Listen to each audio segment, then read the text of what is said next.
Yeah, we can.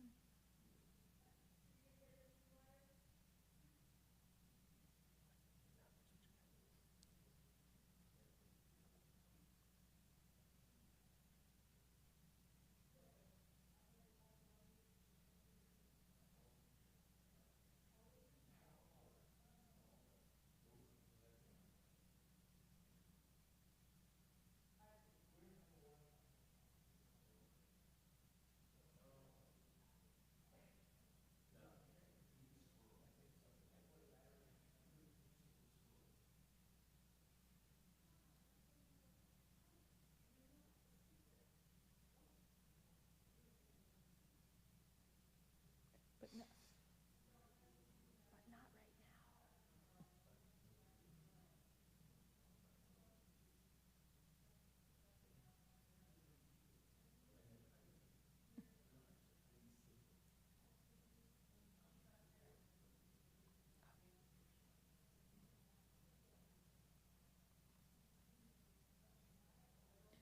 Are you ready?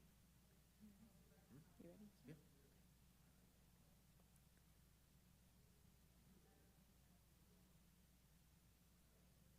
We begin with silence. The silence of death, the silence after destruction. There are times when songs falter, when darkness fills life, when martyrdom becomes a constellation of faith against the unrelieved black of space about us. There are no words to reach beyond the edge of night, no messenger to tell the full tale. There is only silence, the silence of Job, the silence of the 6 million, the silence of memory. Let us remember them as we link our silences.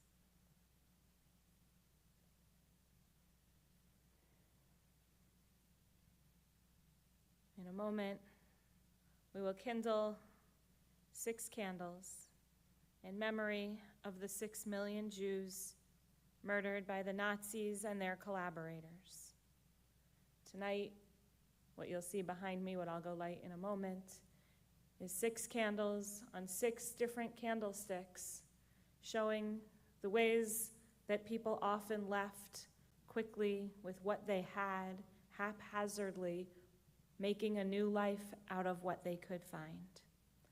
May the memory of the righteous be for a blessing. Zichronam livracha.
אשרי הגפרור שנשרף והציד להבות. אשרי הלהבה שברא בסתרי לבבות. אשרי הלבבות שידעו לחדול בכבוד. אשרי הגפרור שנשרף והציל להבות. Bless Blessed is the match consumed in a kindling flame. Blessed is the flame that softly burns in a heart's secret place. Blessed the hearts that like flickering lights knew to flutter and die without shame.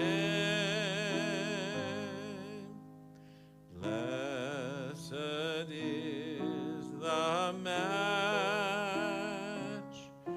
consumed in a kindling flame.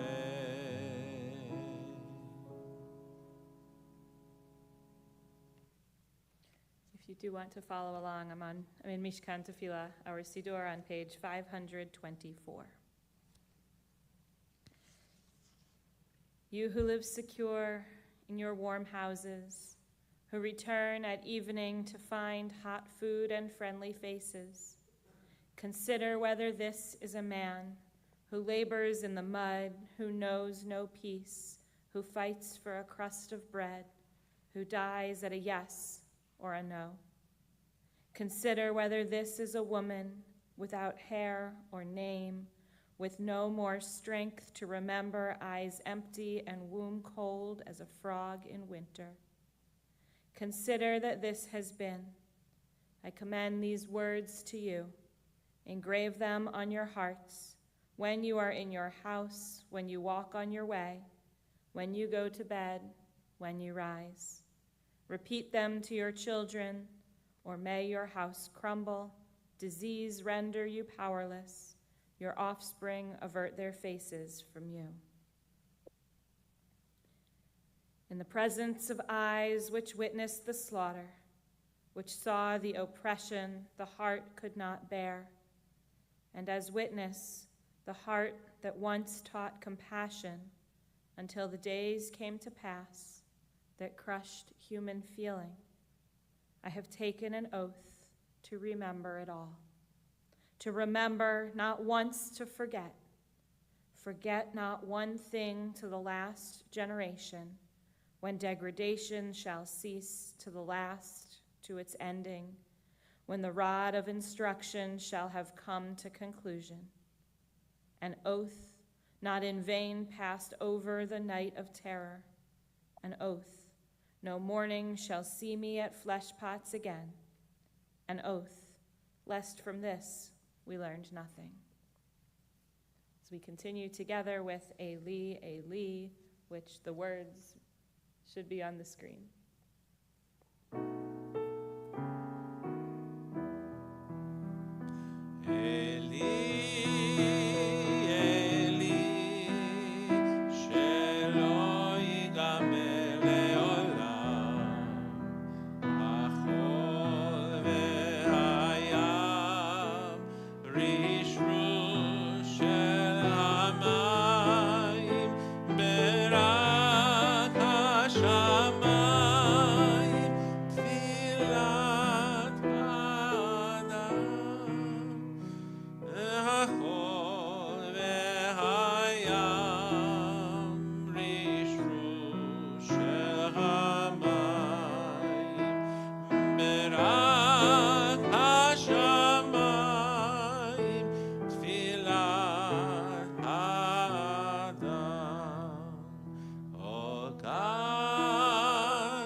The crash of the heavens, the prayer of the heart, the sand and the sea, the rush of the waters, the crash of the heavens,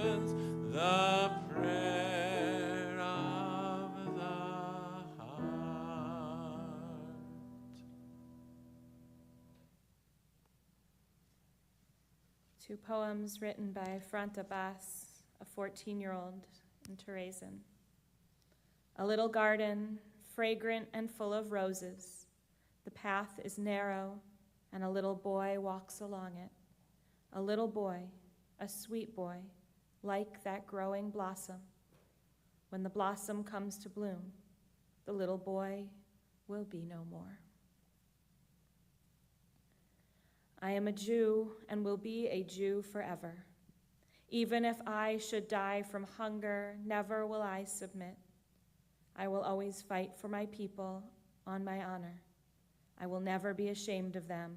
I give my word. I am proud of my people, how dignified they are. Even if I am suppressed, I will always come back to life.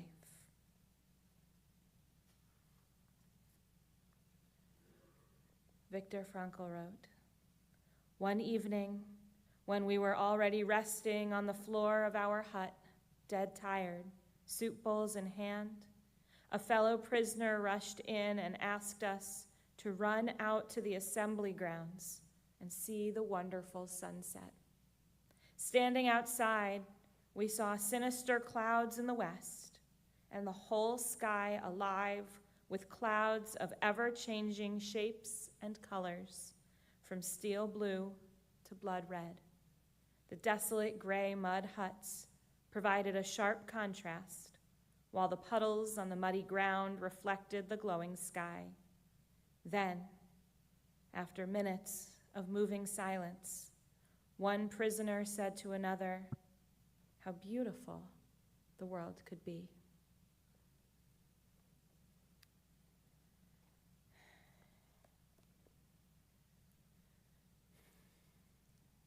I agreed, I volunteered myself, I suppose, to tell some of my grandmother's story. And so before I start, or as I begin, I want to show just a few pictures of her and her life so that everybody has an idea of what it looked like before all of this happened, or as it began. So this is, my grandma is one in the middle, and her younger sister and brother. Ursula, Eva is my grandma, and Otto is her brother. So this is obviously them in Germany as young children. Their parents, Annie and Paul, owned a department store in Frankfurt. So if you go to the next one, Schiff was their last name. This was their department store from the outside. And it apparently opened to great fanfare. If you go to the next one, this was the street outside on the day it opened, right? I had the same reaction when I saw this photo. I was very impressed. It was a huge store. My mother has shared with me many pictures of the inside of the store. I have one here, which is the next one. So many floors, all kinds of things, a real old department store. It opened, I believe, in the 1920s. They lived well in Frankfurt, the family did. I believe my grandma described their large apartment as having 10 rooms, and they had a cook and a governess and a couple of other staff members in the house. The next slide is one of the rooms of their apartment. From the picture, that might be the living room. It might be what she described as the music room. I'm not sure. But it was a beautiful, large apartment. My grandma, she was born in 1920. They came to the U.S. the very end of 1938. And the next photo is my grandma right around the time that they came to this country. So she was 18. And then the last one I put in, because this is how I remember grandma, that is my grandma, of course, with 3 of her 4 grandchildren, and at that time, her first 3 great-grandchildren. Now there are 6, and who knows, I have one cousin who is 13 years younger than me, so no pressure on her whatsoever. However, there might one day be more great-grandchildren in that generation. the one in the middle, the very middle of this picture, that's me and Yael. If you're trying to figure out who's who, the little boys are my older sister Rebecca's 2 children, and then all the way on next to my grandma is my younger sister Debbie. So that's just a little bit of background to her story.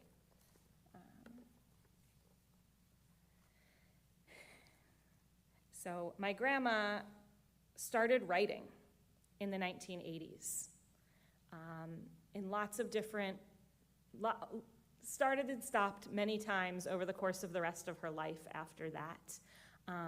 She lived, she'd only died 6 or 7 years ago. But she wrote for many years of her life, wrote down her memories, wrote down her experiences. In later years, she would sometimes take writing classes and answer different prompts. She spoke at her synagogue in Great Neck a few times about her experiences. But we have all this writing that she's done. And much of it was about her childhood and growing up in Germany. And my mom has been compiling it and trying to put things in order because it was all these separate files. So this is what my mom has produced. I promise I'm not reading these 89 pages in very small type, by the way.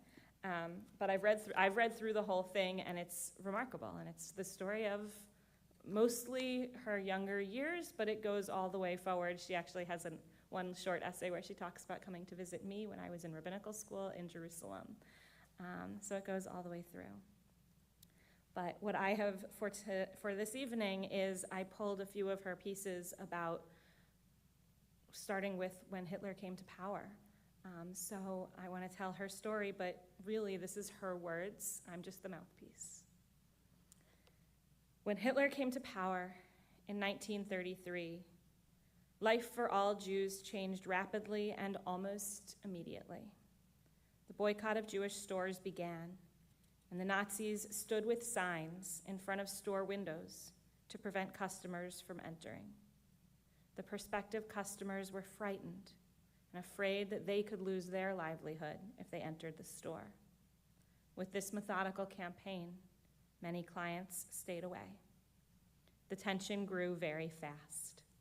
My parents, owners of a department store, were very much affected, as were teachers, government employees, doctors, lawyers, and every other Jewish professional. Many Jewish people lost their jobs almost immediately. Her brother, my mom's uncle, added a story. Jews were not allowed to have guns. No one, Paul, my grandma's father, had one, and her brother had another. No one knew that he had one until one day the maid made his bed and found a loaded pistol under his pillow. He had put it there and then forgot it was there. The punishment for Jews who owned guns that were found was death. So that night, Ani and Paul, my grandmother's parents, went for a walk around the lake in the park near their house. Each of them had a pistol hidden under their clothing. At some point on their walk, when no one was around, they tossed them in the lake. My grandma continues, we experienced anti-Semitism in high school almost immediately.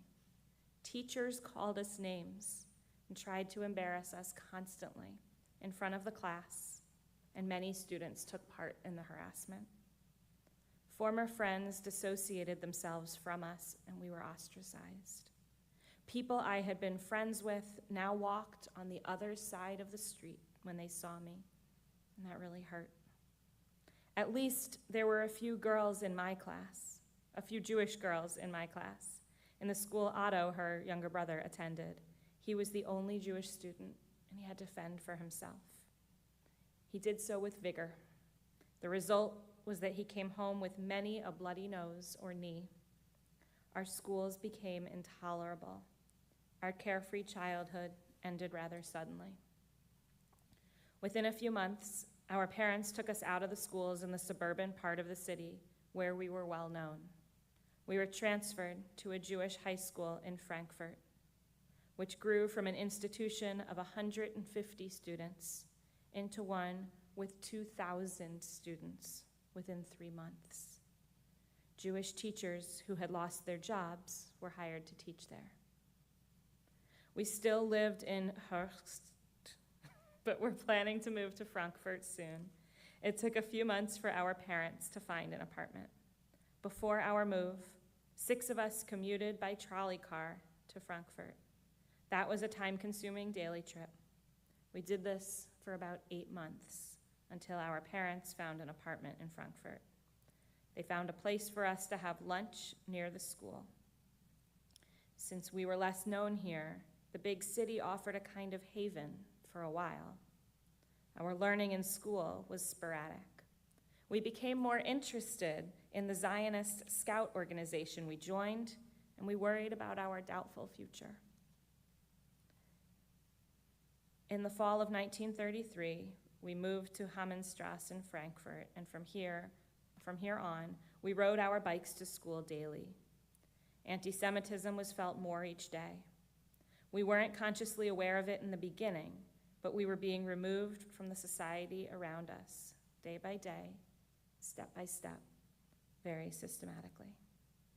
We joined the Jewish Scout movement, Jewish Pathfinders of Germany, and this scout movement merged with the Maccabi organization and became a general Zionist organization, Maccabi HaZair.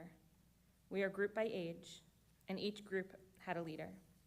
The leadership seemed like a pyramid, and the 2 managers were Horst and Hans. These 2 men had a great influence on each of us, trying to convince us that the only path we should be following was preparation for youth aliyah. They exaggerated a bit with their descriptions of what we could expect, but they created a great deal of enthusiasm. In Frankfurt, our group rented a scout house, and this became our second home. We spent much of our free time here. As scouts, we had to learn to live a sporty life with hikes, trips, and scout laws. We learned how to cook on open fires. We practiced scout knots, the 10 scout commandments, Morse code, self-defense, and many other more or less useful things. We studied Hebrew, Jewish history, the history of Zionism, and learned Israeli songs and dances. Best of all, we made many friends and were reasonably happy. The scout group helped us keep our perspective and created a goal for our lives.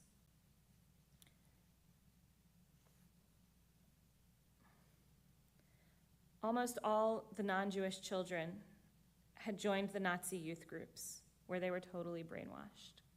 This scout group helped us to keep our perspective and to create goals for our lives. It was our compensation for the cruel life around us, and we were reasonably happy. More signs sprung up in all the Jewish-owned store windows. They looked like Hebrew, but read, Juden heraus, Jews get out, and other similar slogans. My grandma also, she continues, she wrote about Kristallnacht, the night of broken glass, and this one is one cohesive essay, I suppose. Some of these other ones are different things pushed together. But she starts out by writing, when Elie Wiesel received the Congressional Gold Medal of Achievement on the occasion of the 40th anniversary of the liberation of the extermination camps, he stated in his speech, not all of the victims were Jews, but all of the Jews were victims. I believe that memory is the answer, the only answer. One must not hold one generation responsible for the deeds of another, but one must hand over the memory from one generation to the next. Now, she then goes on to compare Kristallnacht to September 11th, but she wrote this, I realized, in November of 2001. So it was right afterwards. But she really compared what happened then with what was going on in the world. And I both would love to hear her perspective on current events and am simultaneously thrilled that she doesn't have to see it and have to experience it. So she writes about Kristallnacht. On Kristallnacht, the German Nazis floated a trial balloon to see how the world would react. The world let it go by, without protest, and it became the beginning of the systematic extermination of any group of people that did not follow their dictatorial rules. I vividly remember to this day these events that formed my life. It is all so clear in my mind, and with the attack on September 11, more and more old memories surfaced for me. I was a teenager when it all happened. It affected my whole life very deeply, and it has stayed with me to this day. I recall the first 5 years in Hitler's Germany, when my girlfriends of yesterday walked across the street when they saw me so they would not have to say hello. I clearly remember how my brother was beaten in school almost daily because he was one of 5 Jewish children in his school building. All Jewish students in my class were embarrassed constantly and made fun of. I think about the terrible boycotts in front of my father's department store and the Nazis constantly undermining authority and putting one obstacle after another to halt the running of the business. Kristallnacht, the night of November 9th to 10th, 1938, remains crystal clear in my memory to this day, then 63 years later. It was the infamous night when synagogues all over Germany were set on fire, when the Torah scrolls were torn and burned, when other religious articles were stolen and destroyed. It was the night when windows were smashed in all Jewish stores and looting took place everywhere. We had gone to sleep that night, only to be awakened by the pounding on our door. It was about 11 p.m. when officers of the SA and the SS walked into our apartment and in a dreadfully rude, offensive, distressing manner ordered my father to get dressed, and they took him away. No reason was given for this action, no clue as to where he was being taken. The rest of my family sat in the living room, worrying. After a while, the phone rang, and a friend of my parents called to tell us that her 18-year-old son had just been picked up in the same manner. Now we realized that Jewish men were being brutally taken from their homes all over Germany. My mother began to worry about my 17-year-old brother, and in the middle of the night, filled with uncertainty, confusion, and endless talk, our housekeeper took us a few streets away to stay at the home of friends of hers. These people took enormous chances by harboring us. To find out all that had happened took days. The rumors were flying, and we were scared to go out and be seen in public, but the story of the burning synagogues spread like wildfire. So many men and boys had been arrested during the night.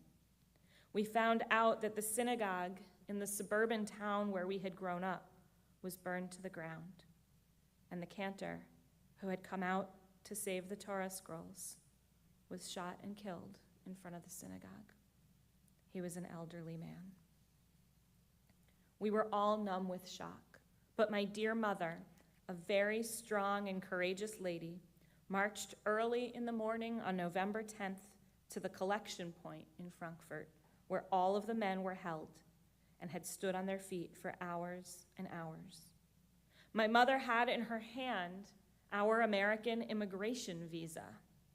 We were so very lucky to have received it just 10 days prior to this awful event, and we had made plans to leave Germany for the US in early January. Despite the chaos there, my mother somehow managed to get my father free. We were among a very few, very lucky ones. In the meantime, all bank accounts of Jews had been frozen. There was no access to any money. After long family discussions, it was decided that we would try to get out of Germany on the next boat, which was leaving a week later. Conferences, meetings, and decisions had to be made. The next day, my father and my brother left Frankfurt for Hamburg. Mother drove them to a railroad station a distance away where no one knew them. In Hamburg, they stayed in a hotel until we joined them. Meanwhile, we made lists of luggage to take, since permission from the police was needed for everything, including stockings and hankies. My mother booked passage on the ship Deutschland. We were only permitted to book passages on German boats. Mother sold the car to get some cash and purchased some suitcases for which we were charged 3 times the normal price because there was a special tax for Jews. We hardly slept. We worried and we wondered, would we get out? What obstacles would we have to face next? We labored day and night, and finally we were packed and departed from the railroad station in Frankfurt for Hamburg, where we joined the men. A day later, we boarded the boat train to Cuxhaven, where the ship was docked.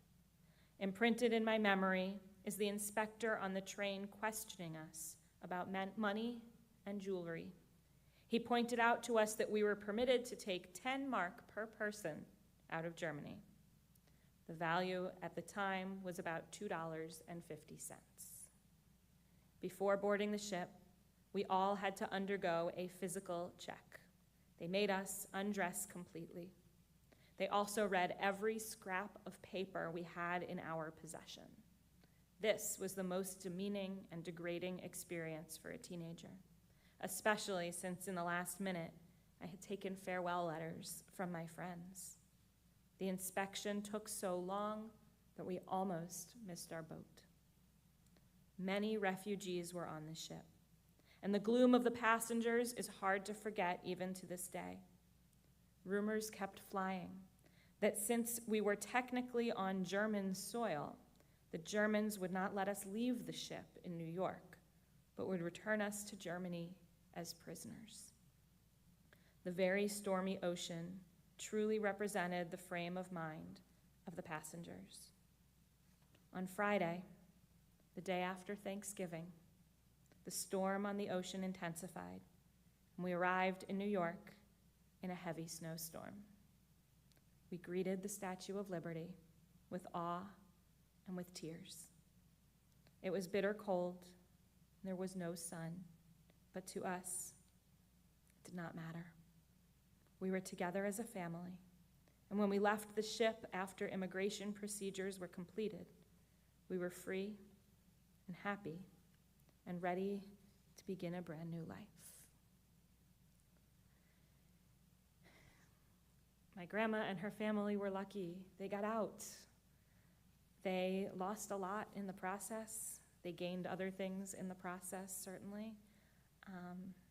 With unlimited time, there are so many more stories. I mentioned in brief, or she did, that she was part of this Zionist youth group. She was actually away from her family for about a year and a half during this time in training, really ready to make Aliyah and move to a kibbutz. And we amazingly have some of the letters that her parents wrote to her. I wish we had the letters she wrote as well, but we don't.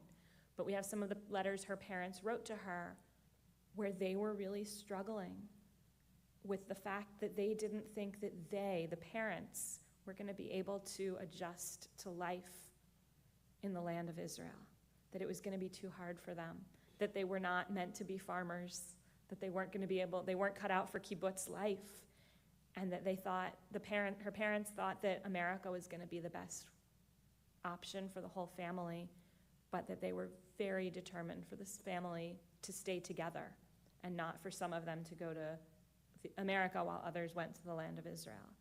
And so they all ended up coming to the United States, and it was many years later when my grandma finally did go to Israel, and she actually has been over a couple of times, and she met up with some of the people she had been in this youth group with who did get there, and she got to catch up with them and see a bit more about their life. And her reflections on that are fascinating because she loved this youth group, And at the same time, she acknowledged that in some ways her life had been easier because she came to the United States. In other ways, she came to the United States without knowing English, and she came from this lifestyle that I showed the photos of, where she had all of these people helping in her home. She was 18, and she went to work in other people's homes. That was her first jobs, were working for other people, and various other. She did a lot of different things. She eventually put herself through college and really clearly built a life for herself. But it was a journey, and I certainly am very grateful for all of the steps that were taken. My great-grandmother, Ani, for whom I named, this bold woman who went down to the station to get her husband back, is mind-blowing every time I think about it, and how many different ways that could have gone that wouldn't have been successful. But that is my grandmother's, a little snippet of my grandma's story. So we're going to continue back in our Sidurim on page 529.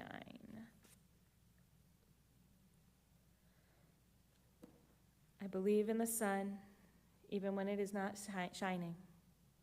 I believe in love, even when feeling it not. I believe in God, even when God is silent. And on page 531, we continue.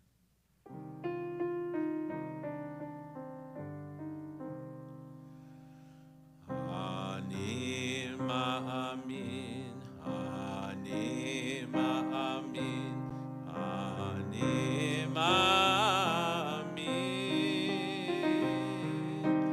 be'emunah shelema, beviat HaMashiach, beviat HaMashiach ani מאמין, ואף על פי שיתממח, עם כל זה אני מאמין. אני מאמין, אני מאמין, אני מאמין. באמונה שלמה, בביאת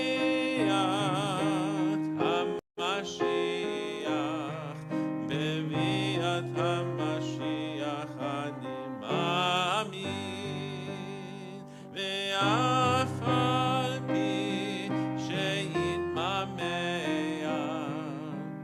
עם כל זה אני מאמין,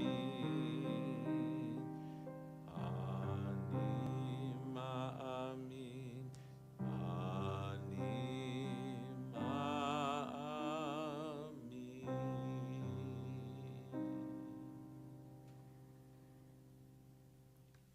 Before we turn to El Malei Rachamim, our memorial prayer, we light one more candle, or a yellow candle, in memory of all of those who perished.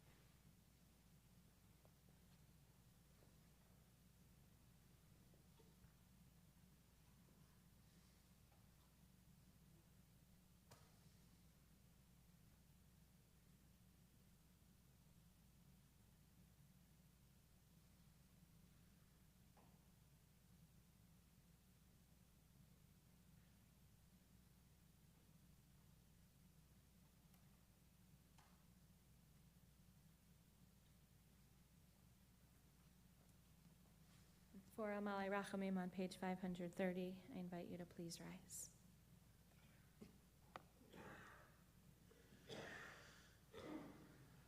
El Malei Rachamim, שוכן במרומים, המצא מנוחה נכונה תחת כנפי השכינה,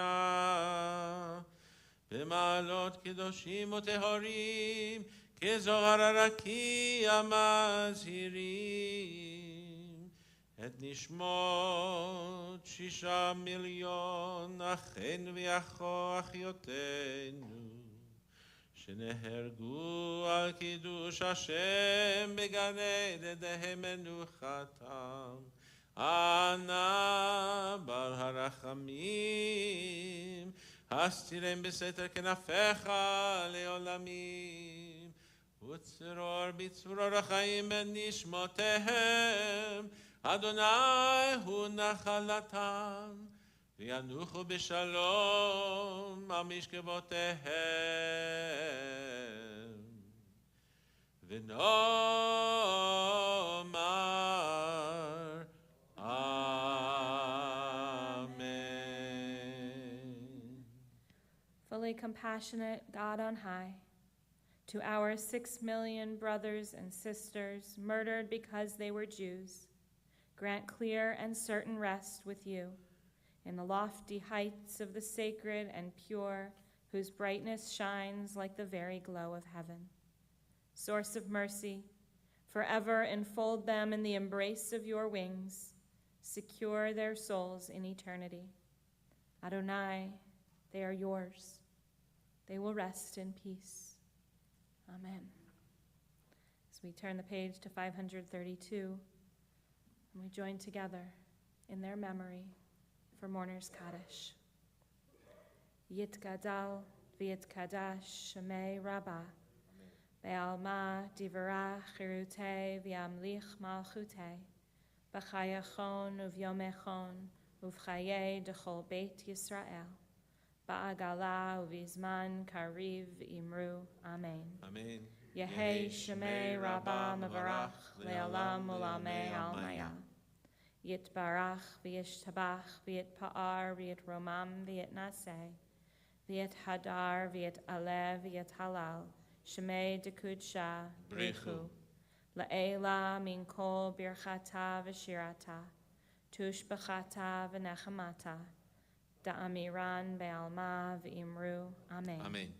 Yehei shlama rabba min shemaya, v'chayim aleinu v'al kol Yisrael, v'imru. Amen. Amen. Oseh shalom bimromav, hu ya'aseh shalom, aleinu v'al kol Yisrael, Ve'imru. Amen. Amen. May the one who creates peace on high bring peace to us, to all Israel, to all the world, to which we say, Amen.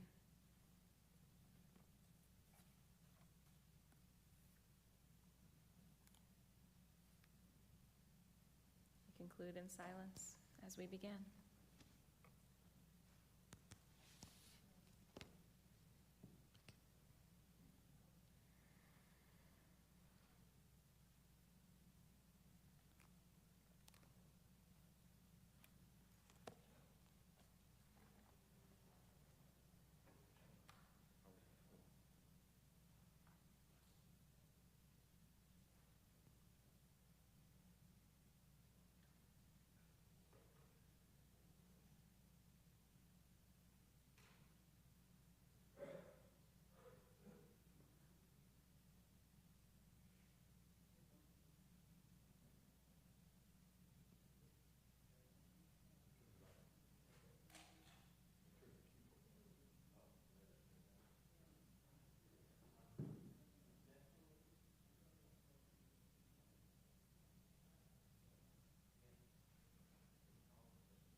about ready. Then I'll